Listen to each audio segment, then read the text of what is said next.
Be seated. Mr. Zummach, you want to proceed with your closing argument? Yes, Your Honor, thank you. First of all, I think there's a rule in the law that says we're not supposed to thank jurors for their time and service, but I hope everybody realizes how much we all appreciate the fact that you've gone down here 5.5 hours driving time down here and then spent over a week here listening to this. And that's really all I can say under the rules about how much I appreciate it. So let me start with my closing argument. That is Justin Smith on the proudest day of his life. He was a brand new, freshly minted cop.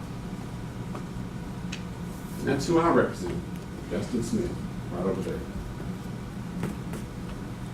Now I'm not going, that's the only technology you're going to see from me today. All right. My closing argument's more going to be of what I noticed throughout the trial. And you may or may not consider what I noticed to be important. And if it's not important, just ignore it.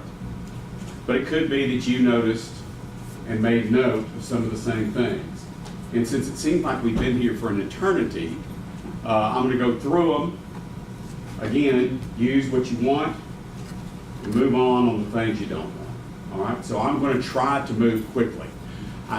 If I even get anywhere close to an hour and a half, I give you permission to throw a rock at me, okay? Kind of like a Rock City bank robbery. Just throw a rock at me. All right. First, my notes. What happens in a city when mayors and police chiefs announce on the news that cops are not going to be permitted to chase shoplifters or burglars? Well, criminals run. They're not dumb. What happens when officers like Justin Smith get convicted of a felony because of what Tyre Nichols and Emmett Martin did? Let's be real clear. We're here because of choices, as mentioned, Tyre Nichols made and that Emmett Martin made. That's why we're here. I don't care what anybody else says. In my opinion, that's why we're here. So what happens when we convict officers like Justin Smith of felonies for chasing someone down and attempting to handcuff a suspect to assist one of his other police officers? If you're a cop, what do? Somebody like Justin Smith, who everybody knows, CU and MPD knows to be the most kind and gentle professional in that unit. If he gets convicted of a felony, what's going to happen?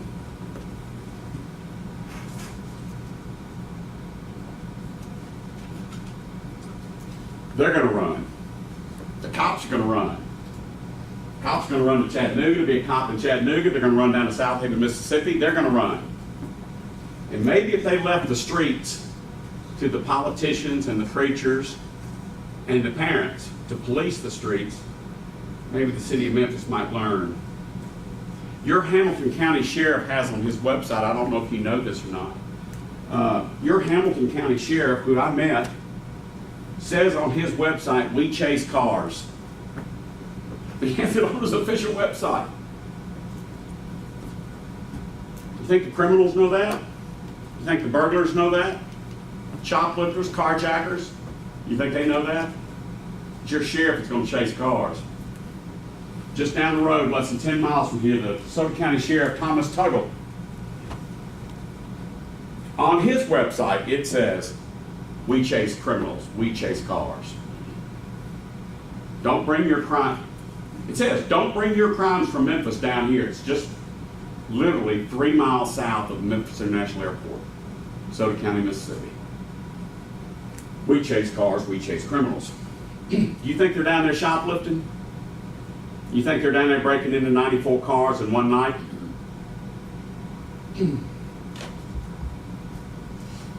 Here's some more notes that I have. that night of this arrest, who was angry? Who was angry? Well, we know Mills was angry. He said so from the stand. He said he was angry.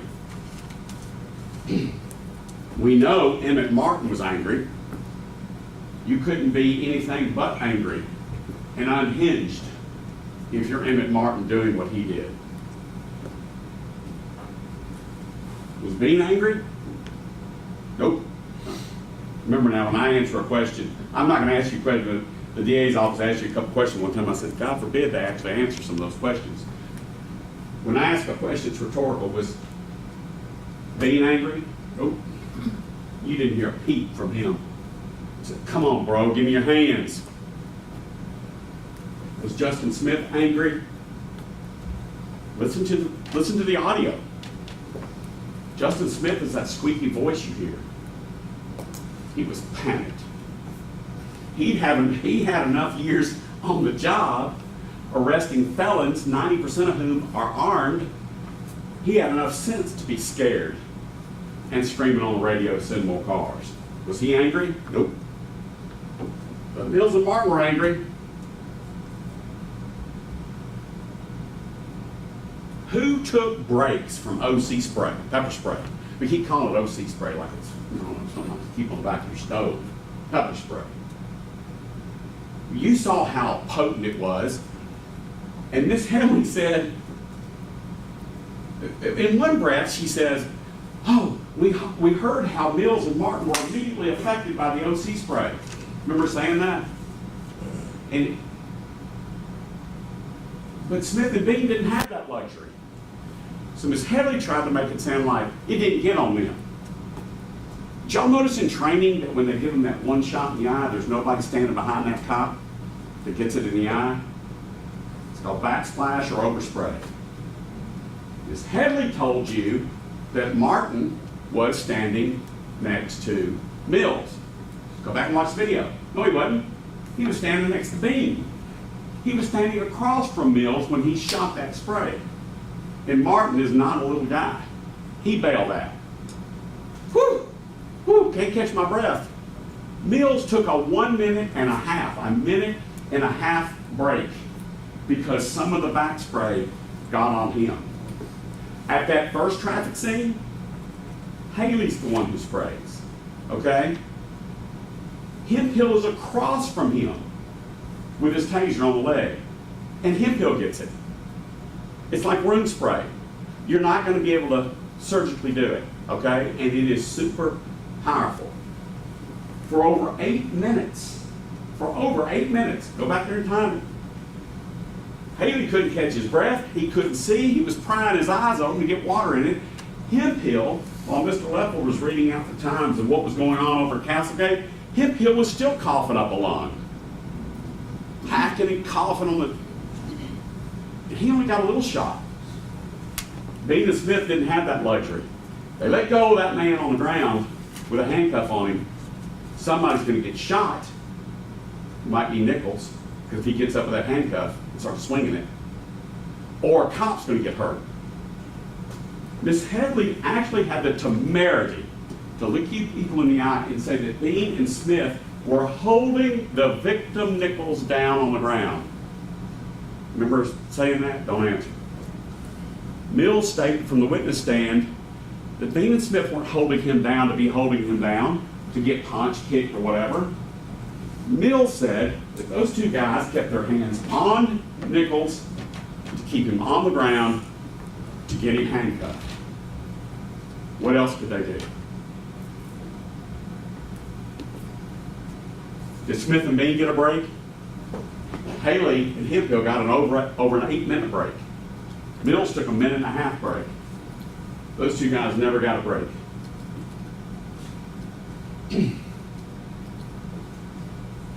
Mills testified that days after this happened, Justin called him on the phone. He testified to it. Mills did. Mills admitted that's the state's witness. That's the state's witness that they called to prosecute these men. Mills said that Justin called him up and said, man, I just heard that there were kicks, and I'm going to call the lieutenant about it. He was mad. I think he used dirty words. I think he said it was effed up. Justin didn't know about the kids. And they would have you believe, how could they not? Bean's body cam was right there on the ground. It caught every one of the kids. Again, their witness Mills testified that he didn't see any of the kids. And by the way, Mills is the one in the video with nothing in his hands, no hands on a suspect, staring at Martin and staring at Nichols, and yet he said, I didn't see the kids. Justin and Bean, and I don't mean to drag Mr. Perry's client into it over and over again, but let's face it, Justin and Bean are bent over at 90 degrees, face full of spray, and blind and deaf and suffocating, trying to get this unknown suspect who they got called out on, had already fought off 3 cops. They have no idea if he has a weapon. Mills didn't see it. And Miss Headley said there were 7 times that they could have stopped these kids by at least saying stop. Justin Smith had his hands full. And Justin Smith has a history. You heard it from the witnesses, the character witnesses, that he is incapable. It is not in his nature to allow another officer to abuse a suspect. He's just not going to do it. The judge has instructed you on the law that when it comes to character witnesses, if someone is of good character, it strengthens the presumption of innocence, which is the strongest presumption in American law. Because good people, remember what Mr. Hagerman said in Chattanooga, and it's been repeated ad nauseum here, good people do bad things. Well, we're not here about good people do bad things. We're looking at here people being charged with felonies. Good people do good things. And Justice Smith didn't do anything different that night. He was doing the best he could to help Darius Bean get handcuffs on and get Nichols in custody. Miss Headley, I have to take my hat off to her. Miss Headley had me, even though the judge says she shall not have any sympathy, talking about sesame chicken. Sesame chicken. Rovon Wells was making sesame chicken that night, and Tyre rubbed his belly saying,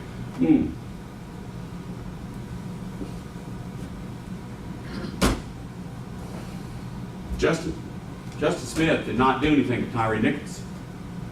Tyre Nichols made choices. You've heard about him. Speeding, running from the police, blue lights, fighting at the first scene. Did you hear what he said? He looked at these cops who were saying, get your ass out of the car. He says, y'all are really doing a lot tonight. Stop. Don't do that. I'm just going home. When they're saying, get your ass on your belly. Right? Tyre Nichols made these choices.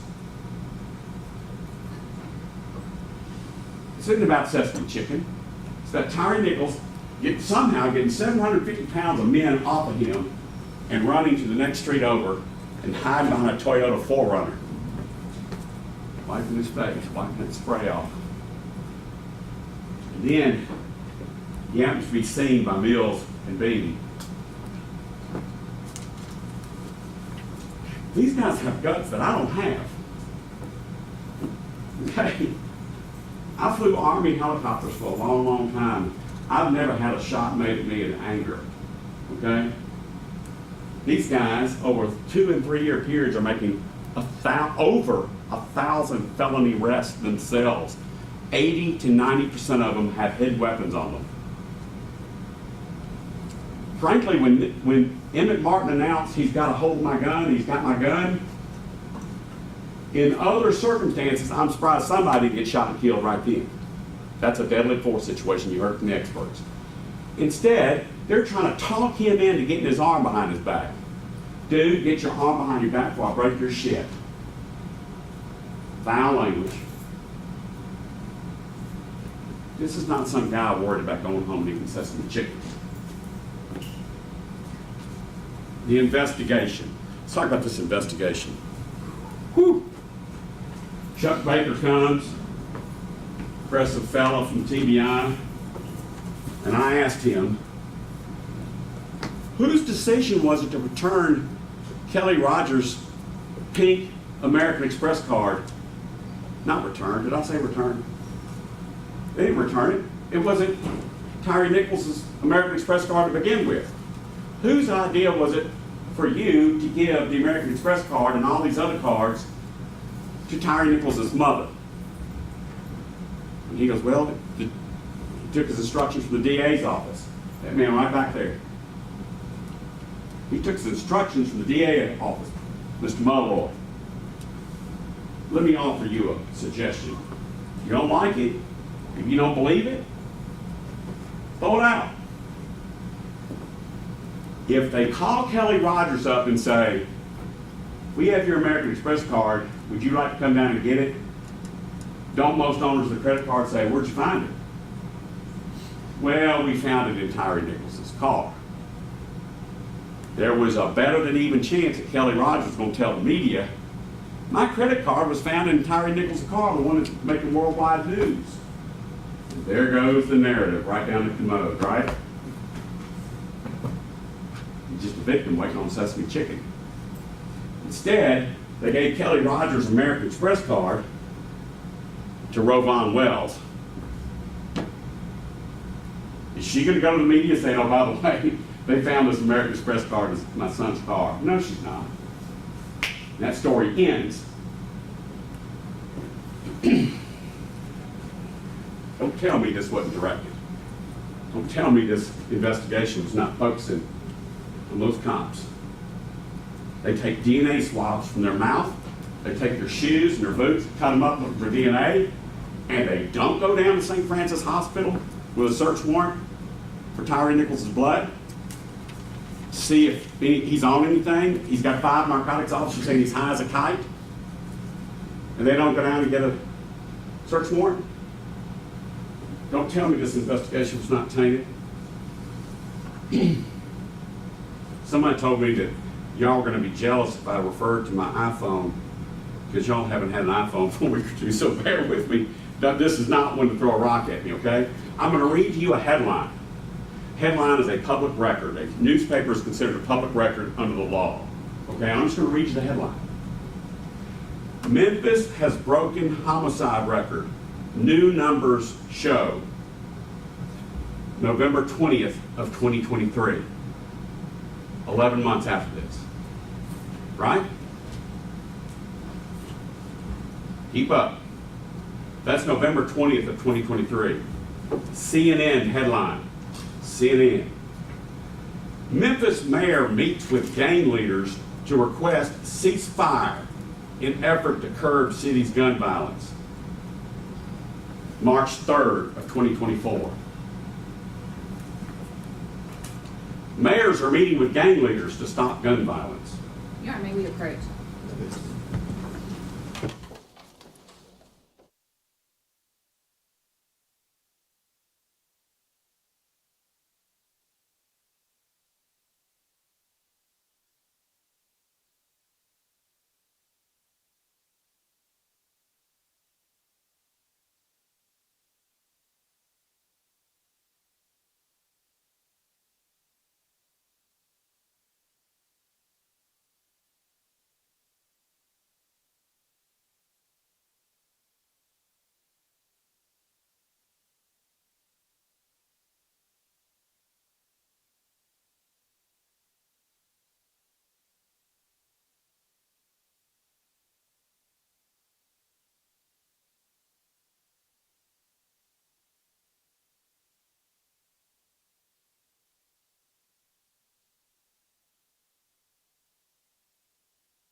take that time off my schedule. All right, now, you people live in Chattanooga, these headlines that I read talk about our crime rates. That's probably not a single surprise to any of you people in Hamilton County about the crime rates in Memphis, especially in light of the evidence that 80 to 90% of the people that they try to arrest all have hidden weapons. These crimes, where we're breaking records for violent crime, all predate Scorpion, and since these guys are where they are, crime has continued to go nuts. It's a matter of public record. It's a matter of your own knowledge in your own head when you come to Shelby County, okay? So what do? What do the leaders do? They form a Scorpion team. They take statistics, which I thought this case was about. They take statistics and they move them to dangerous areas of Memphis.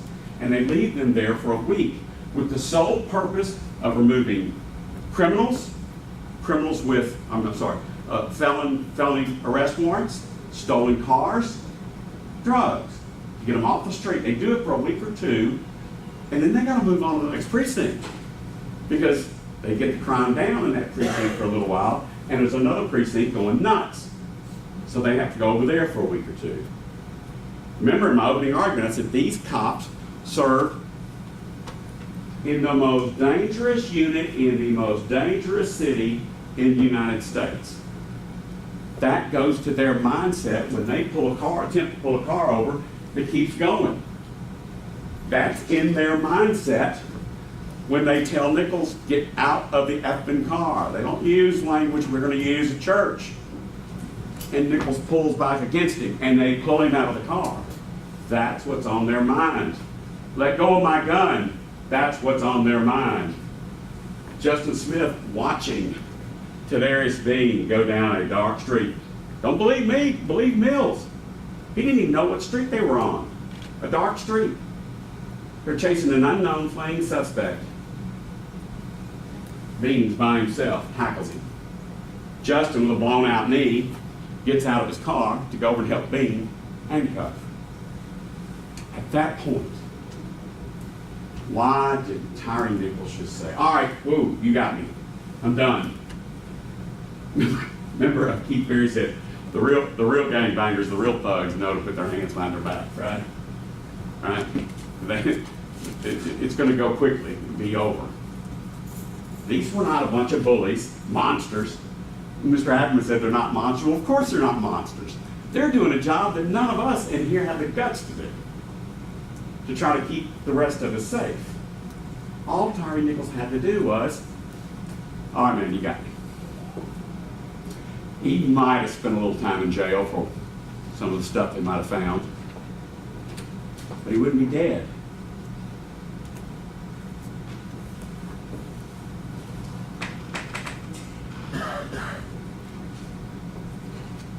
Those headlines I told you about, the things you know about in your own mind about Memphis, do you think Justin Smith knew those things when he decided to go to work on January 7th with a blown out knee instead of staying at home and nursing his knee? This guy with a college degree, with one of the most outstanding reputations at MPD and OCU, he knew what the risks were when he went into work. And he faced it. I don't have those guts. About the only thing Justin is guilty of is being naive. He probably thought he was making a difference. He literally was risking his life in reality every night to arrest people who sell dope, carjack cars, steal guns, credit cards, treating these people with respect. That's what they said about Justin.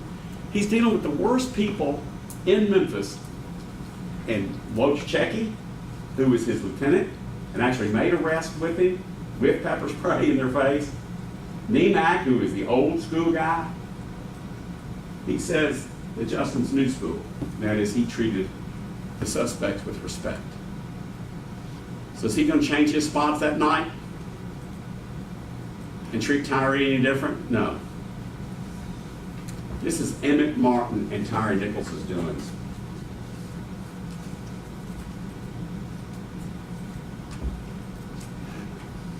John Keith Perry said he was going to beg you at one point in his closing argument. I thought to myself, don't feel like a Lone Ranger. I'm going to beg as well.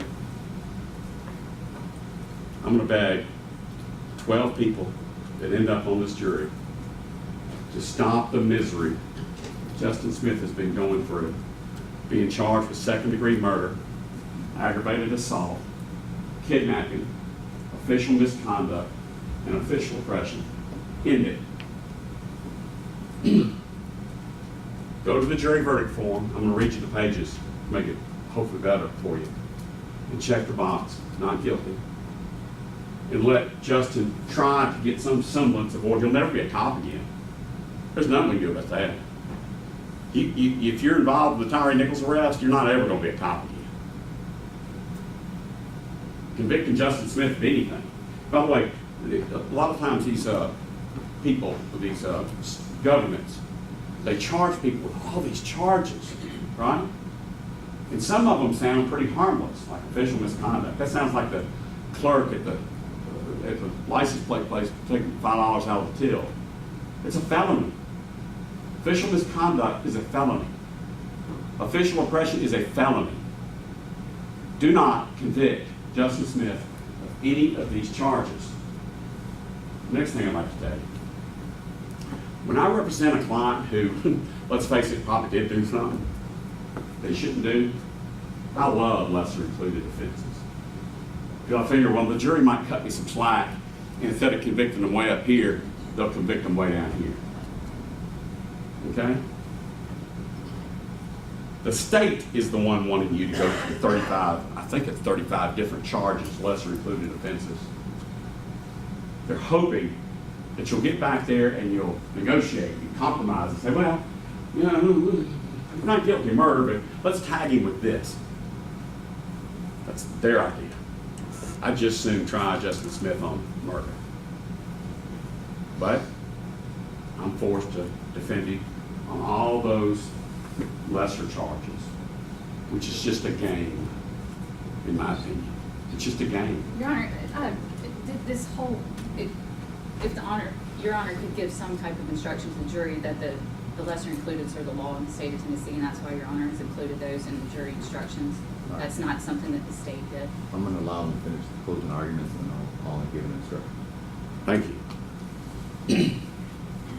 Lesser included offenses many times will have a jury do what's called a negotiated or compromised verdict. I'm asking you not to do that.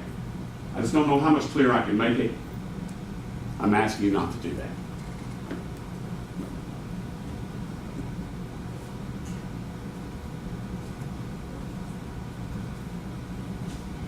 Now, let me go to the DA's closing argument.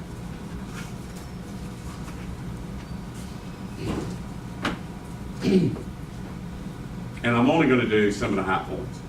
I'm not going to do all of Ms. Headley's closing argument. Okay, just some high points that I noted. She said that Tyre Nichols, after looking forward to Sesame Chicken, said when he got out of his car, I'm just trying to go home. If he'd have done what the officers told him to do, he could have gone home that night, or at least some night quickly in the future. But he didn't. Instead, Ms. Headley makes it about the officers. Should have the officer just said, oh, well, you're about to go home? Go ahead and go home. Is that what you want? She took issue with my phrase, tail whip. It was when I was asking Mills about you getting your tail whipped.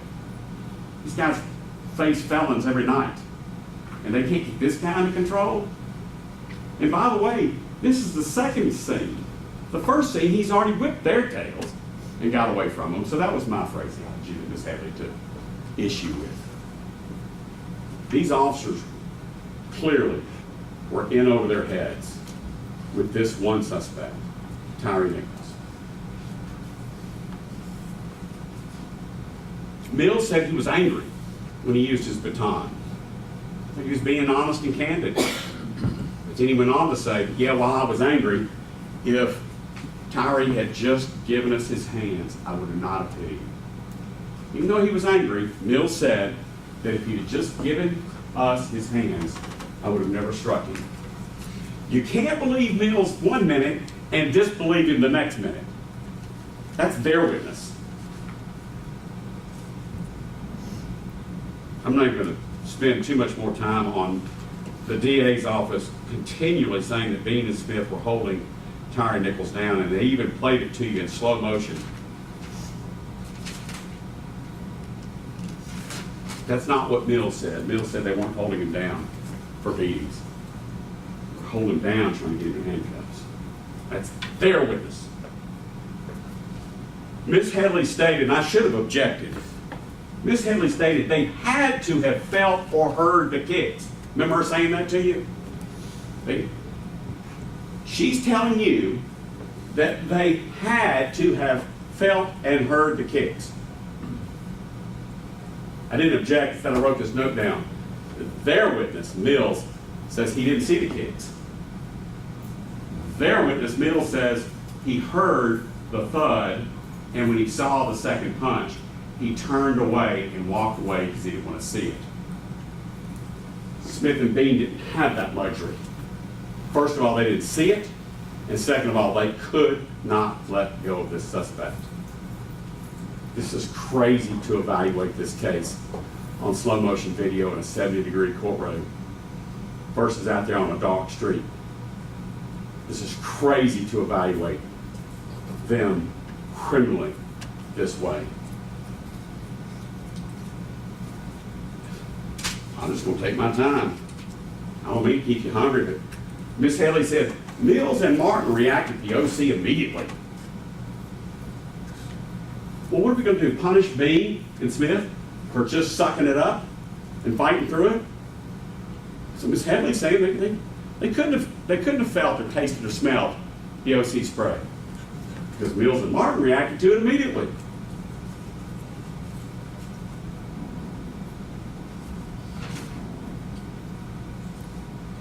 Miss Headley said this to you in closing argument, and I did not stand up and object.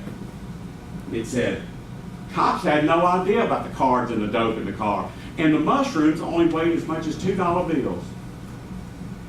Cops couldn't have known about it. But you know who did know about it? Tyre Nichols knew about it.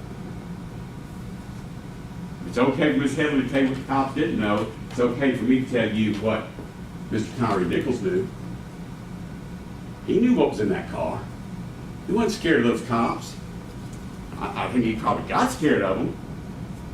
He wanted to get away from that car. If he gets away from that car, there's a hope to stay out of jail. Miss Headley said that Tyre Nichols ran because he was scared of the police. She said, I don't know how she knows that. She went on to say that we picked on Robert Long too much. That's a young EMT, stood there like I'm standing, while Justin Smith is saying, man, his oxygen's low. His O2 is low. Where's your bag? You heard Justin. There was only one person trying to care for Tyre Nichols out there, and it was Justin. That's not to the detriment of the other officers. I'm just saying, she said we picked on Robert Long. And she said, if they hadn't done what they did to Tyre Nichols, Robert Long wouldn't even be out there. Remember she said that to you? And I wrote, if Nichols had not done what he was doing, Robert Long wouldn't be out there either. If he would just get out of the car, say, why are y'all messing with me? Here. He could have gone out and hired himself a really good lawyer for mistreatment or whatever. Instead, he wants to say, y'all are really doing a lot tonight. Stop. Don't do that. I'm going home. The whole time he's got 3 really big men with big items to hurt you, saying, lay on your belly. He didn't do it. Now, we're getting to my closing argument, and it's only 3 pages long. Hopefully I've covered a good bit of it. Justin Smith's reputation was that of compassion, protection of others. I've talked to you about character evidence, strengthening the presumption of innocence. I won't cover it anymore. By the way, Mills actually ended up being one of Justin's character witnesses. Mills said that Justin was calm and shared the same values with him. In other words, not going to take advantage or harm a suspect. Can't believe that and then not believe something else. Mills went on to say he didn't see the kicks, didn't see a good many of the punches. He stated that he heard no words during the during the Castlegate thing. He said the first time he heard the words was when he watched it later on video. Remember that? That confirms what Zwicky said. That when you're in a critical incident, you're scared. In a critical incident, your field of view goes to 2 degrees. You reduce that more with no glasses. You reduce it more with OC spray. You're scared to death hanging on to a handcuff. You don't hear. That's called auditory exclusion. Justin was in the fight of his life. And sitting here in 70-degree weather, looking at a video saying, well, that doesn't look too bad. It's impossible for us to get in the shoes of those officers that night. I was a horrible baseball player. Dealing with patients has to be hard. Dealing with wait staff, people has to be hard. Dealing with second graders must be hard. How hard for these cops? And we're wanting to convict them of felonies?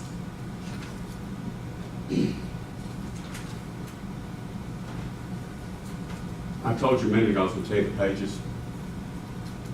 In that big, long jury instruction, each of the 3 defendants, they go through the 7 charges and the lesser included offenses. I would tell you that Justin's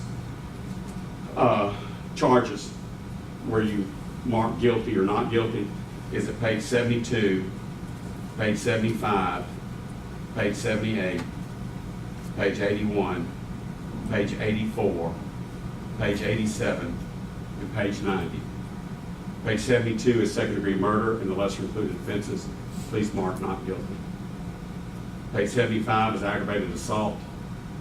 Again, please mark not guilty in the lower left-hand corner. Page 78 is aggravated kidnapping. Same. Page 81, kidnapping with a deadly weapon. Same. 84 is official misconduct. Page 87 is official misconduct refraining from a duty that has to be about providing medical care. When you read the charge and you've heard all the evidence, that's the only thing it could possibly relate to. Mr. Leffler, McCall said he had some struggles with that as well. And page 90 is official oppression. I want you to pay close attention to the following words, if you will, please. Knowingly, and the definition for knowingly, which remember includes reasonably certain. Knowingly, reasonable certainty, intentionally, unlawfully. These words have meanings within those jury instructions. They're very important. They're very, for lack of a better word, they're very intentional. They're very purposeful. I don't think you're going to find Justin Smith had a purposeful bone in his body to hurt Tyre Nichols or to allow anyone else to hurt Tyre Nichols.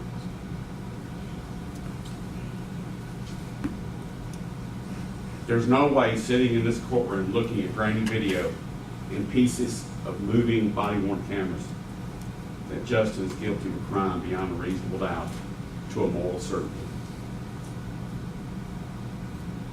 Justin's character and his nature from these different witnesses.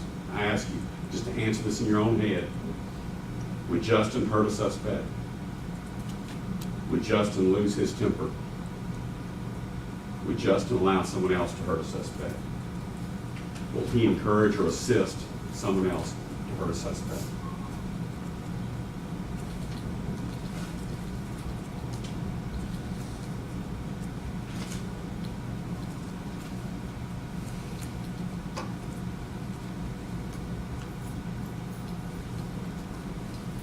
Listen to the audio tape. You'll hear Justin Smith on the radio at least 4 times, squealing, squeaking, begging. for more cars, more help. Send more cars. He's still fighting, send more cars. Justin Smith does this every night of the week. Justin Smith was probably for the first time in 3 years in OCU, scared about what was about to happen. But do you call other cops and other witnesses to come over and witness you breaking the law? If Justin was going to break the law and hurt Tyre Nichols or allow someone else to hurt Tyre Nichols, would he call for more witnesses to come over? Well, of course not. That's common sense. Common sense, to me, is reasonable doubt. We've gone through all of Nichols' choices. I won't go through them again. I'm going to go through my witnesses real quick. Curtis Tate. Curtis Tate was the first witness I called. He's the one who said that if somebody's mother or sister was on the side of the road with a flat tire, Justin would be one of the guys to stop and help fix the flat tire for a stranger. That was Curtis Tate. Jared Zwicky, he was my expert. I don't think anyone took issue with his expertise, candor, and fairness. Okay? Jared said everything Justin did was lawful that night. And then he went on to talk about how dangerous the situation was. And then he went and talked about physiological struggles that cops have in critical incidents. Brian Niemack was the old school guy that Mr. Hackerman cross-examined and said, y'all all sit around and tell war stories, and some of it's pretty violent. It's old school, right? Niemack was on and said, yeah, I've been doing it a long time, yeah. And Mr. Hackerman, you and I have had those kind of conversations. And then I asked him, I said, but is Justice Smith one of those guys? No, he's not. That's what he said. But he went on to say he was one of the best I had. And he said, Niemack said about Justin, he treats the suspects, the arrestees, with respect. Niemack said that. The old school guy, he probably took part in some of this kind of stuff back in the day. That's what he said about Justice Smith. Niemack is only recently retired. He's come here, so did Tate, working for the MPD, talking about Justice Smith. That's pressure. That's guts. Mark Wojcicki, that's the cop, OCU cop, physically fit looking dude, turned preacher. You heard what he had to say about him. He would not back off with Mr. Hagerman saying, good people do bad things. Good people are capable of bad things. The preacher in him says, yeah, we're all capable of bad things. But then he said, but it's not in Justin's nature. And that guy has been in arrest scenes, fights with Justin Smith beside him. And that's what Wojcicki said about him. Garrett O'Brien came in, he's kind of a stud too. He comes in, he had to hit a house on a search warrant. Some stolen cars, drug stuff, they all do in the dark of night. And he said that even though it wasn't his case, he could call Justin and Justin would pay attention to what O'Brien's case was about and took it seriously and went and hit the house with O'Brien. And then when O'Brien was about to take $5,000 that O'Brien thought was supposed to be grabbed by the warrant, Justin reads the warrant and says, put that money back. It's not included in your warrant. It wasn't even his case. Hemphill called him kind and gentle. And I said, did Justin try to keep you away from the wrong kind of people? Hemphill said, yes, sir.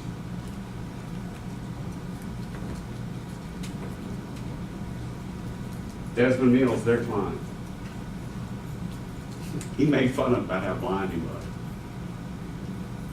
That if Justin took his glasses off, he's blind as a bat. And this is not a dark street with OC spray and a fight for a handcuff. Mills, their witness, said that Justin's blind as a bat without his glasses.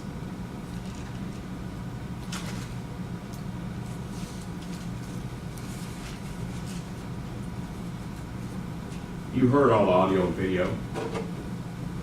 There was a fight. They didn't know who they were fighting. They had no idea about the Sussex chicken. They had no idea what was in his car. Granted, just trying to get this guy in handcuffs. I didn't do that. I didn't do that, I don't think. Did I do that? Oh, I'm sorry. I wouldn't do that too. Go check the box, not guilty, on those 7 pages I gave you, please. Return Justin Smith to his wife and kid. Let him somehow try to start his life over. Convicting him of a felony is not going to bring Tyre Nichols back. That is unfortunate. Any creation of God that leaves before its time is a tragedy. Tyre Nichols is gone. Convicting him of a felony will not bring Tyre Nichols back. Emmett Martin is in prison. I don't know any of us going to live long enough to ever see Emmett Martin back. Emmett Martin's in prison for what he did. Mills, he's already pled guilty. Do not convict Justin Smith of these felonies, please. Thank you for hearing me.